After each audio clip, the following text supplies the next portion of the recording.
If you are someone with these attributes and you're interested in working within the industry, I would strongly encourage you to jump in and give it a go. The reward is a sense of pride and job satisfaction that is unmatched in most other workplaces. Welcome to part 2 of our video mini-series on the community services industry. In this episode, we'll meet with real-life industry managers and care workers, plus an industry trainer, to find out what the worker expectations are and what skills and attributes are required to work in this industry. It's almost an either you have it or you don't, in terms of if you can show a genuine empathy for others.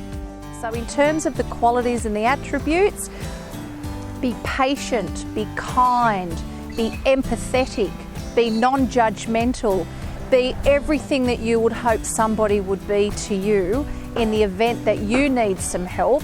If you can manage that easily, you will do well in aged care. If you want to work in the industry of disability, you have to have at the forefront of your mind the rights of the individual with the disability. So a lot of us can be very well-meaning and caring and patient and flexible and excited about our jobs, but at the end of the day what we need to remember is that the person with the disability has the same rights and responsibilities as anyone in our community.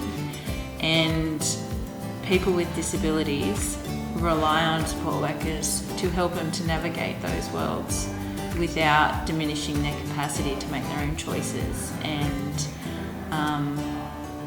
I guess the best disability support workers out there are able to bring out those choices for people and giving them options to live their life the way that they want them to without compromise. And one other thing that a lot of employers look for is flexibility.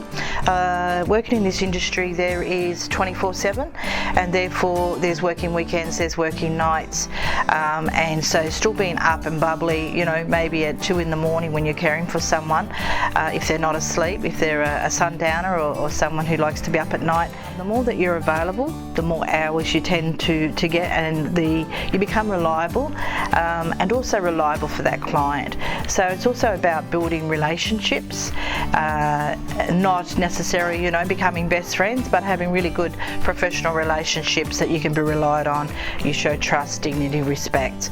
Having all those qualities along with the skills will, you know, keep you in good stead. Our employees or our direct support workers need to be flexible with their time, and they need to be able to work autonomously or as part of a team when required. As our individual participants have varied needs and expectations about what their service provider and their service should be, it's important in the beginning that we find a support worker or a direct support worker that has a good rapport with the participant. Flexibility, you've got to be flexible, versatile, have a lot of patience. What else is there? Willing to try anything and just, willing to support. Skills and attributes that you should have for this type of work or in the industry such as this would definitely be people skills as well as communication. It's very vital to be able to portray things that you need to do to people. The most important skill, I think, for a support worker is empathy, also great listening skills. I've faced lots of discrimination personally in my life, therefore I have empathy for my client group. Because I have a background in nursing, I think I was able to bring in the caring and compassionate side into my role. So I already kind of understood what would have been expected of me coming into disability services, so it wasn't so much of a shock. I feel with having that background, it's made my job a lot easier, and me being able to handle the pressure of the job a lot easier.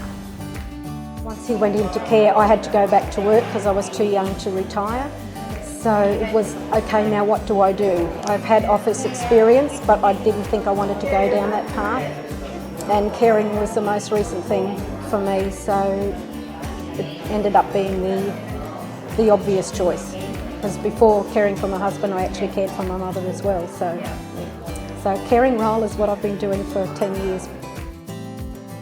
In the next episode, we will look at what qualifications are required to work in this industry and the various training pathways and study options available.